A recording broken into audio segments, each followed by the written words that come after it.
section and glance at some examples. Hey everyone, this is Ian Hello. and welcome to another episode of Triple Threat Comics YouTube channel. I'm here with Jerry Carita, the owner and founder of Thorny Comics. He's here to talk about Scott Snyder presents the Cloak Room. Jerry, welcome to the show. Thank you for having me. I really appreciate it. I appreciate there are so many people out there just trying to get the word out about these books, and I really appreciate the work you guys do.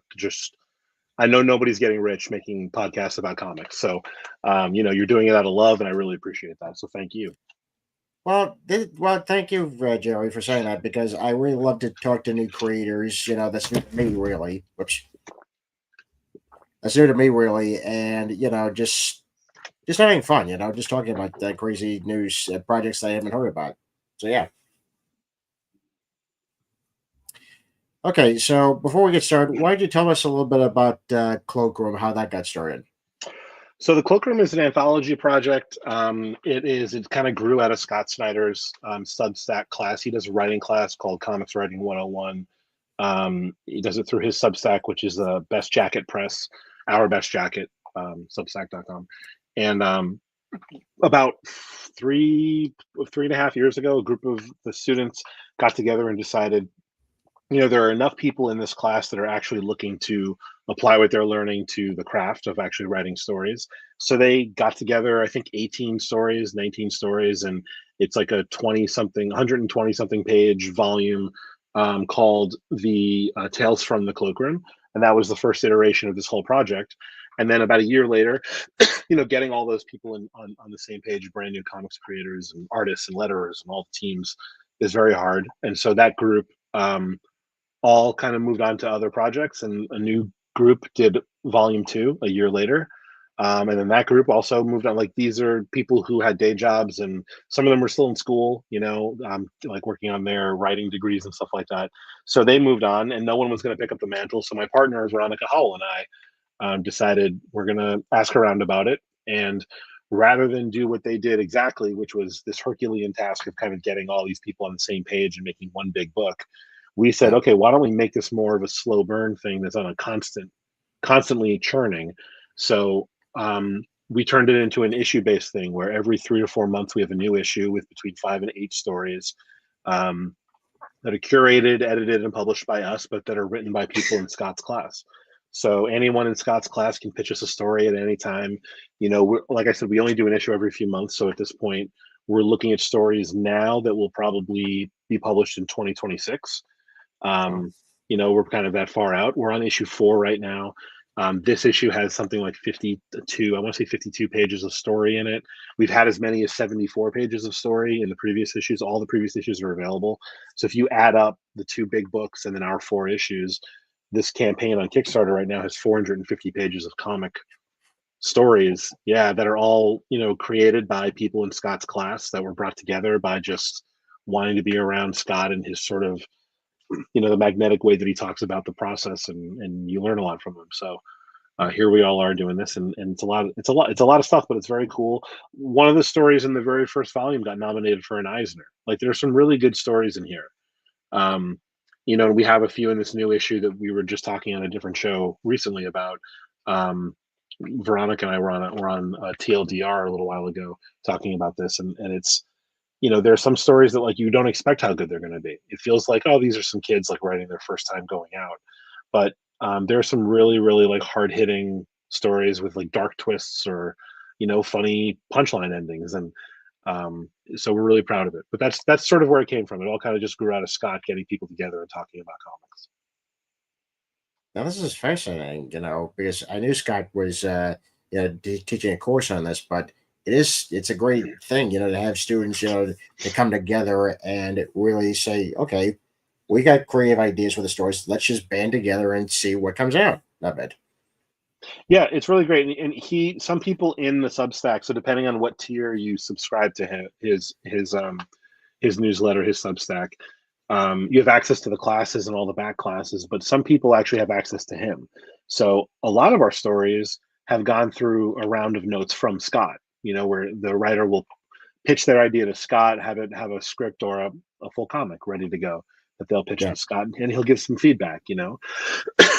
He's known as sort of like, he's helping recreate Batman from scratch right now, as I think everybody knows. Yeah. But he kind of becomes the showrunner of that whole universe, where he can kind of look at the story you're telling and kind of just make a couple small adjustments and help you, help you sharpen it or soften it where it needs to be softened. Yeah.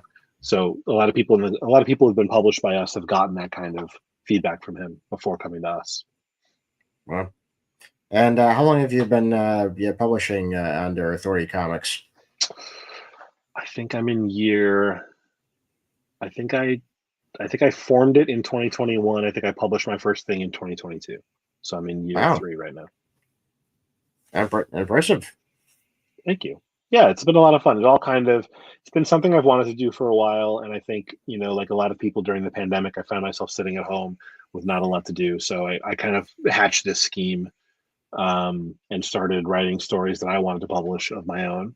And then I joined Scott's class and kind of, stepped up with Veronica to kind of take over the mantle of this project. And it's been the most consistent thing we've done. Every 4 months, there's a new issue, Yeah. every 3 or 4 months. So Yeah, that has to be a lot, to categorize and to handle the submissions coming in. You're saying, okay, this is what's going to go in this issue, this is what's going to go in this issue, and so on. So how do you manage that?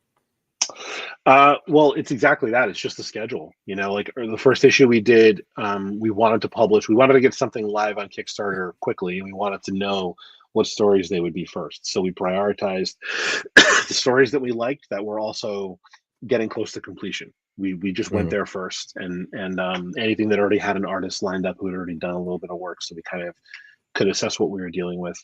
And then from there, we just picked our favorite ones that kind of seem like they have something to say. Some writers would pitch us like 5 or 6 stories, and we would just ask them, which one is your favorite? What do you want to focus on? What's the one you're most passionate about, where you feel like you have the most to say? So, it's different every issue. We did, last year, we decided very late in the game to do a holiday issue as our 3rd issue. So at that point, it was going back through the 100 or 120 or so submissions we had, and looking at the ones that were specifically geared towards any holiday, and Yeah. and then asking the class to submit more. And I think we had half of the stories. We had 8 stories in that issue. I think half of them came from things we'd already been pitched, and half of them were pitched to us in August and were published a couple of months later. So sometimes we move very quickly like that. And we basically took everything that we were looking at from issue 3 and moved it to this issue 4, which is what's on Kickstarter right now. Wow. Well, why don't we show them the Kickstarter? You know what? That's a great idea. I love that idea.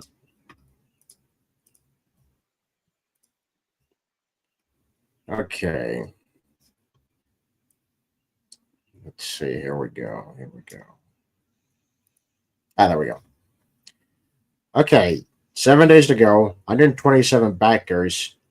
$3,789. And you got a $5,000 goal. Folks, I think we could do better than this.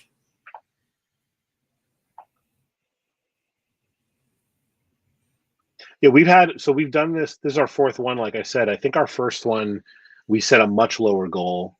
And then we've been between 4,000 and 5,000 for everyone. And we set that number based on our actual costs, our estimate of like what time of year, how much money can you really raise on Kickstarter.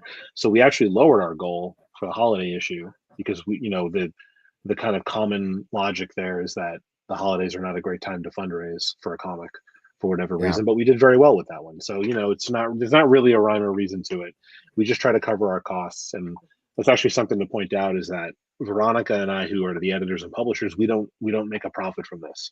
So, when we raise the money from Kickstarter, we try to recover our costs for what we paid for each page. We pay a page rate for each project, and then what we paid to print the book and ship it.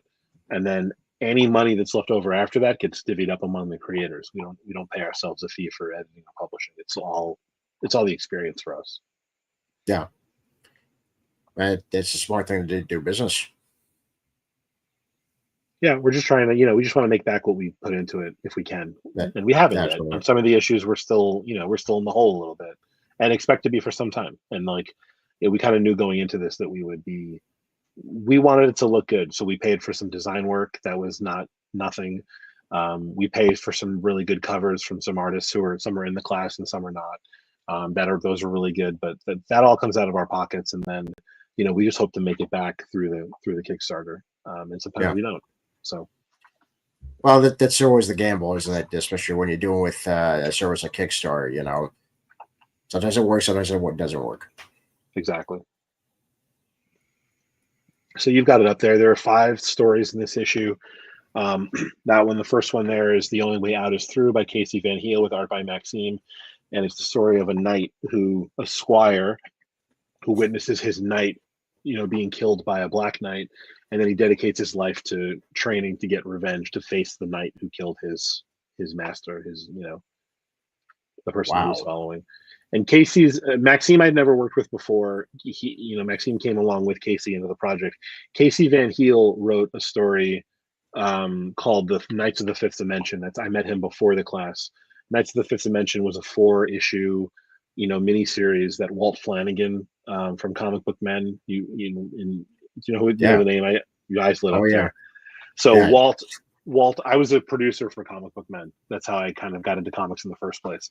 But I met Casey through Walt and through Blue Juice Comics, and then we ended up in this class together.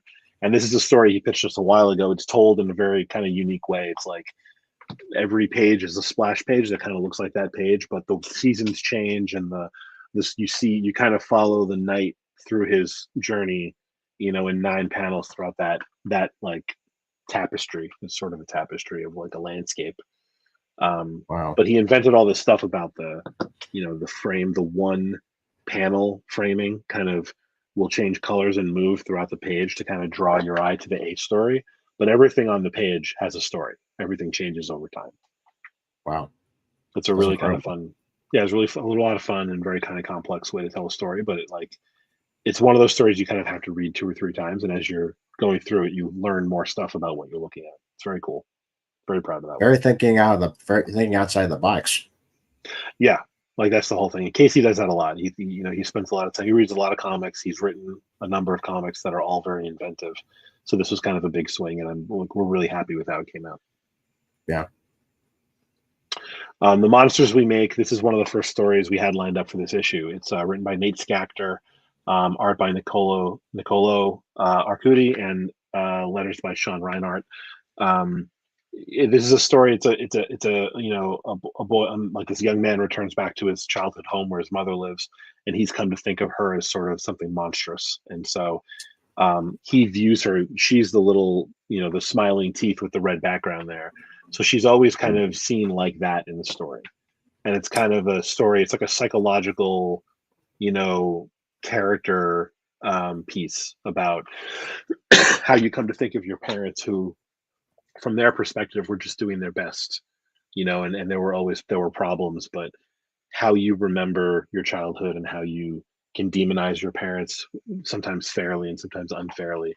And it's kind of this kid kind of coming to terms with how he views his mother.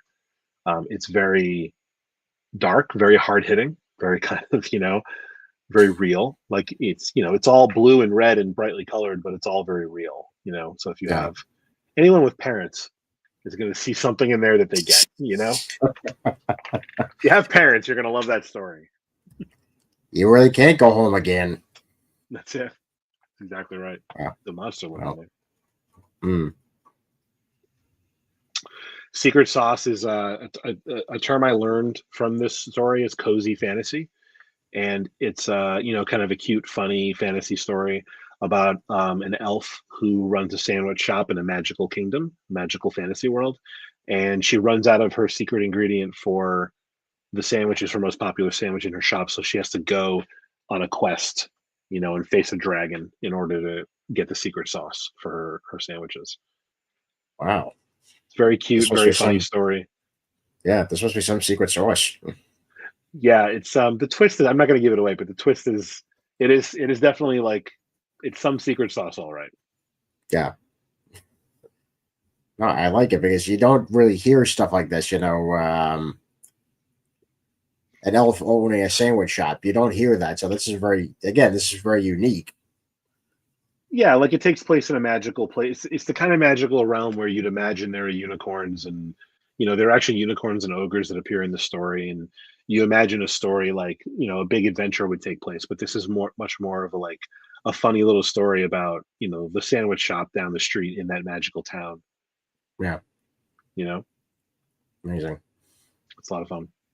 The Hunted by Griffey Sarmiento, art by Demetrius Chechovas, colors by Pedro Estuoco, and letters by Rob Jones. This is a story about two military commandos, and they've been attacked by some alien monster thing that you can see on the bottom panel of that sample page there, Yeah. tearing a human being in half like they're nothing. And it's a they're trying to get back to their group, because they have what they think is some intel that they can share to help them fight these things. They have no idea how to fight them. They're impervious to bullets, and they're terrifying, and they're just ripping people in half. So they're in this kind of futuristic, post-apocalyptic kind of urban setting, just trying to get back to their unit so they can help the unit fight back against these things. And one of them the whole time is just keeps flashing back to having just seen one of these monsters tear a bunch of people in half. So they're trying to figure out what's the soft spot for these guys, and how can we communicate it back to our unit so that we can survive this whole thing. Yeah. And then I believe our last story, Better Angels by Ken Jansen's. Constance impacted the art, and the colors by Ralph Singh. This is it's sort of a twist on it's a superhero story, but the whole thing takes place during a news report. So it's during one of those quick interviews, where a reporter on the scene is asking them a couple of quick questions after he saves someone from a flood. And he focuses on saving children. So it's kind of a story in two different spaces and timelines that kind of tells you why he focuses on children. And it's sort of a little bit of his backstory mixed in with this kind of, hero who doesn't like taking all the credit for what he does. He thinks he's just doing what anyone would do in that situation. Yeah. It's actually our only superhero story so far. We haven't done a superhero story. It's Scott's class. Scott's very well known for superhero stuff, and we've been pitched a few superhero stories, but we wanted to kind of focus more on the indie stuff first.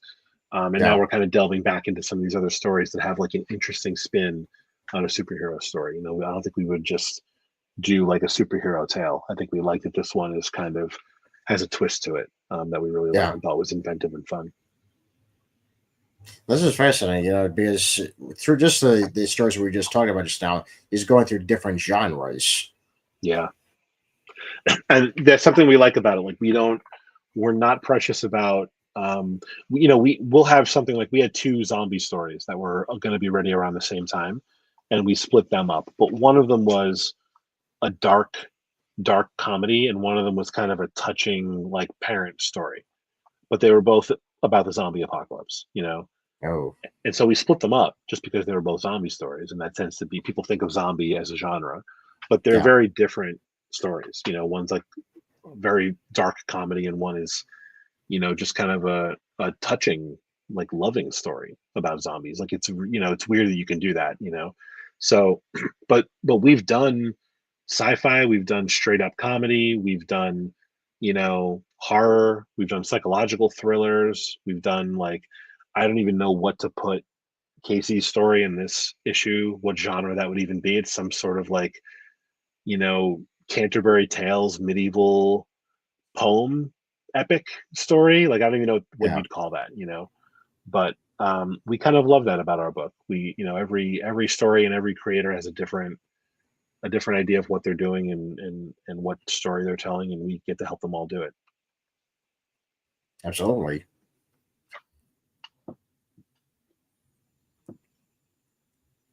Wow, these are great covers. Thank you. Yeah, so Matt Salisbury did that first cover. He's in the class. He's done a few stories in the story in the series as well. But what we basically do with our covers for anthologies are hard, especially for something like this. We don't really have a theme. Like if you're doing an anthology that's all zombies, there's a theme. Like you can have cover artists kind of just do whatever they want with zombies, and that's your theme. If you have a crypt keeper kind of character who's telling the stories, you can kind of just include them in some funny scene on the cover. We don't really have that. So every issue we challenge our cover artists, and we share the stories with them in whatever shape they're in at that time, and we say, come back to us with something that jumps out at you as a theme or as a way to combine all these stories into something fun and inventive. And so Matt's idea here was it's a marionette show, and if you include the two characters who are slumped in the corner there, all 5 stories from this issue are represented by the marionettes there. Oh, that's very clever. So you've got your knight chasing your sandwich shop elf, and with the superhero flying in the background, and the monstrous mom and one of those evil reptile things are both waiting their turn in the background there. Wow. And then this one's by Pablo Verdugo. Did this? It did the line art, and Linda Campbell is our colorist for this one. And it's like a box of old toys in the attic. And again, all the characters, something from every story is represented in there in one way or another. And Linda did a really great job of kind of trying to match the color palettes from the different stories. Like if you look at a box of toys and some of them are He-Man and some of them are, Barbie or something else, like they're going to look different. They're going to have different color palettes, and they come from different factories and different stores and stuff. So that's what this is. This is all kind of child's playthings in a box in an attic somewhere. But every story is represented there in one way or another. And Very our C inventive. cover, yeah, our C cover. This is actually an image. It was based on an image from one of the stories. So the Monsters We Make story about the kind of evil mom character. There's one image in there that before we had covers done, I needed something to use on the Kickstarter page. Yeah. So I grabbed this one panel and I kind of mocked something up, and then we kind of fell in love with it. So we asked Nicolo to do a full cover art based on that idea. And it originally was the mom with her son in the bowl of soup. And Veronica, my partner on the project, had this idea of like, why don't we add the other characters in there? So it kind of, again, brings all the characters into. So there's a character from every story, being boiled alive by mom there. Good old mom. Yeah. Nothing like home cooking like get from your mother. That's it. It's very clever, but the covers are just very clever because, again, thinking outside the box, and also, just wrapping everything in the stories into this one specific image. Very clever. Thank you. Yeah, they're a lot of fun, and the artists, we've been very lucky with cover artists. Yeah, they're very good. They're very talented. And then our reward tier. So the big one we always put out there. We only do 5 of these for every campaign. Scott will sign 5 copies of the book for every campaign. Mm-hmm. It's one of the ways he helps to support us. So if you want a copy, his name is on the book. It'll say Scott Snyder presents the Cloak Room, and Scott will sign the book for you. And so that's $150. And then all the other rewards are we only do 5 of those. So that's I think 3 of them have already been purchased. So as of right now, I believe there are 2 left. And then, wow. As is standard with a lot of these Kickstarters, we have an option. I always call it Cover Me. And that's if you're just getting this issue, but you want every cover, the 3 trade versions and the 3 virgin covers for this issue, that covers you there. So it's 6 copies of the book there. Wow. And then you can get it digitally. This is very popular for overseas people, especially because shipping can be expensive. But you can get a digital copy of just this issue for $8. If you're ordering any of the physical copies, they don't all come with the digital copy automatically. So if you buy a physical copy and you want to add the digital copy, it's available as an add-on, and we discounted. I think we made it $4, so it's half price if you're going to add it to your physical reward. But we also do this thing where we have A cover, B cover, C cover just for labeling purposes, but we don't treat one as the standard and the other ones as variants that are more expensive. So you can pick whatever trade cover you want. It's $15. And as a reminder, it's a very big book. People will charge 20 or 25 bucks on Kickstarter for one copy of a 22-page single story comic. This is 50 something pages of story for $15, and you can pick any one of the 3 covers you want. If you want them virgin covers, they're $18. Okay. Or one just buy all 3 covers. Yeah, well, you could do that, and you get a little discount for buying all 3 covers or all 6 covers. Yeah. And then I'm realizing I put the digital. I just realized the digital graphic is on there twice. There's a digital catch-up tier, so you can get just the digital version of all 4 issues so far. You can get the digital version of all 4 issues, plus the original anthologies, the bigger books. Those are all available in the campaign too. So there's one tier that's called, I think, the whole Cloak Room, and that's like, one copy of every issue so far, and the backstory, the back catalog. Wow.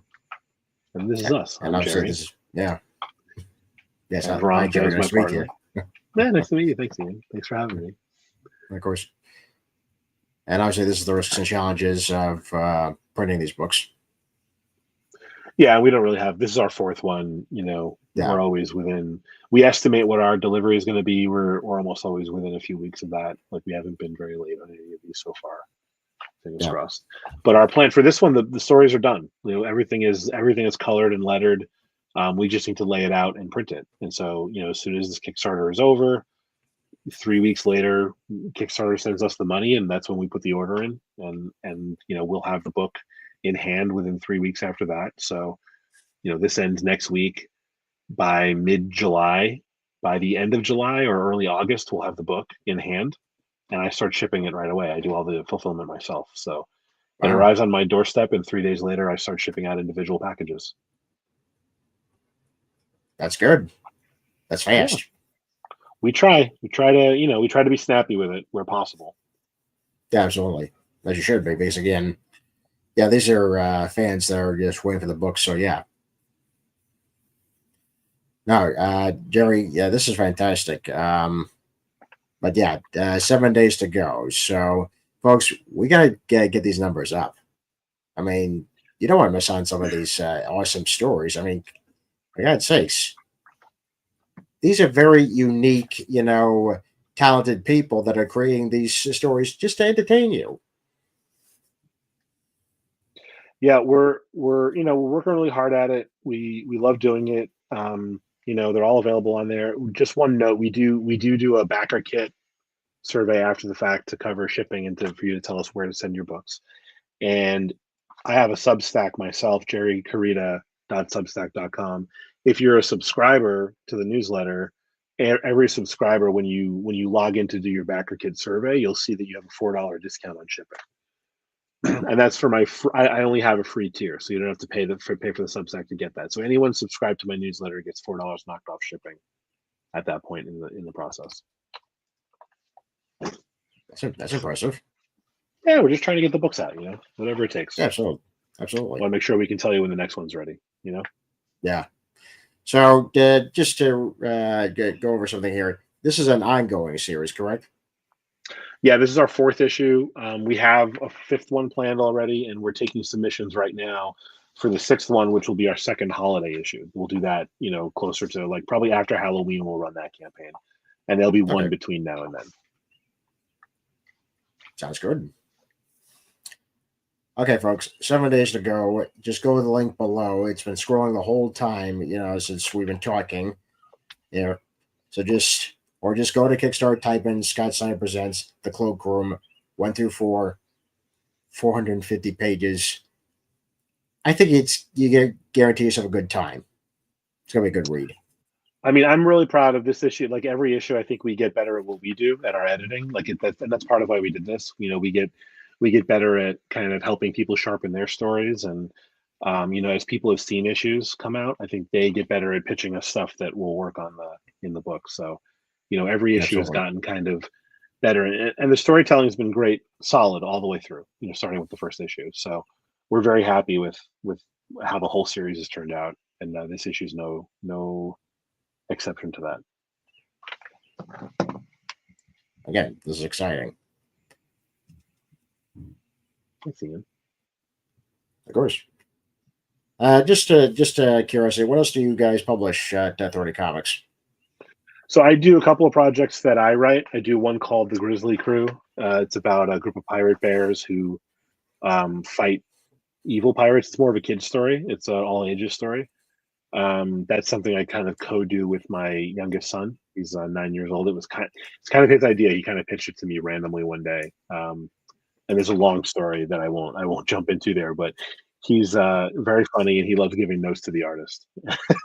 And so that's the Grizzly Crew. I also do a series called Cicada Samurai, which is one of the first things I wrote. And right now it's a 10-page short, and then I have a 5-issue arc planned. The first issue, the script is almost done for it. There's already a Kickstarter pre-launch page up for it, Cicada Samurai #1, and I won't launch that until I'm like the book is finished. But I wanted to let it sit there and marinate for a while, and add followers and stuff. But yeah, so those are the other two, and then I do a book called Reign of Dracula that's written by Rich Davis and illustrated by Les Gardner. And we did a Kickstarter for that as well. For that first Yeah, I saw one. that. Yeah, we haven't talked about the second one yet. We're working on the second issue of that. See if that comes back. All right. So there's gonna be some good stuff there. I hope so. That's our story. That's it. Trust me, all I got. I'm sure. Yeah, I'm sure it's gonna be great. It's gonna be great. Don't worry about it. I worry very little about things, Ian. That's good. So don't worry about me. Well, Jerry, I can't thank you enough for coming on the show and talking to us about the Kickstarter. I think it's going to be fully funded by next week. I have no problems with that, but I will certainly do my best to make sure that it gets promoted, at the appropriate channels and people actually see it. Thanks, man. I appreciate it. Yeah, I'm excited to see what comes of this. I like to, I think I just followed you on YouTube earlier today. So I'm excited to see your other stuff too and go back and delve into the old stuff.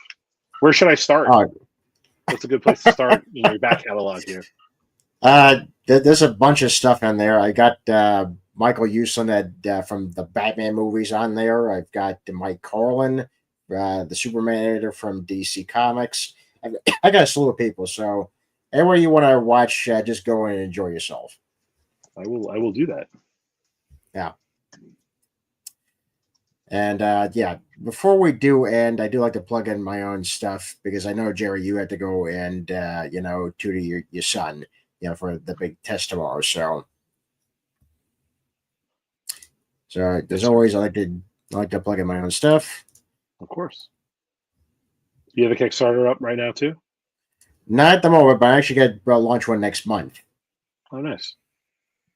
Yeah, so this is my comic series. This is sci-fi spy thriller called Codename Hunter. So if you like James Bond, you like Star Trek, Star Wars, even Guardians of the Galaxy, this is the comic for you guys.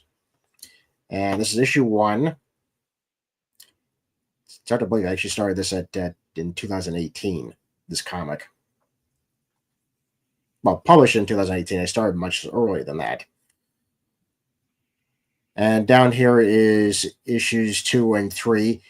I have sent issue 4 to be inked by Enrique Lopez, a very good friend of mine.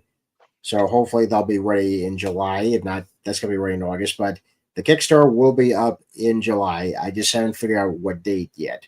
So you guys keep an eye out for that. Fantastic. I'll go find it and look. Yeah. And follow it. Well, thank you, Jerry. And this is my other stuff. This is on tpublic.com where guys could buy any of my designs in t-shirts, hoodies, coffee mugs, wall art, even pillows. And this is one of my characters, Little Ian. It's more of a humor thing. So he gets himself into very silly situations. It's kind of like Buster Keaton meets Looney Tunes. That kind of storytelling. Nice.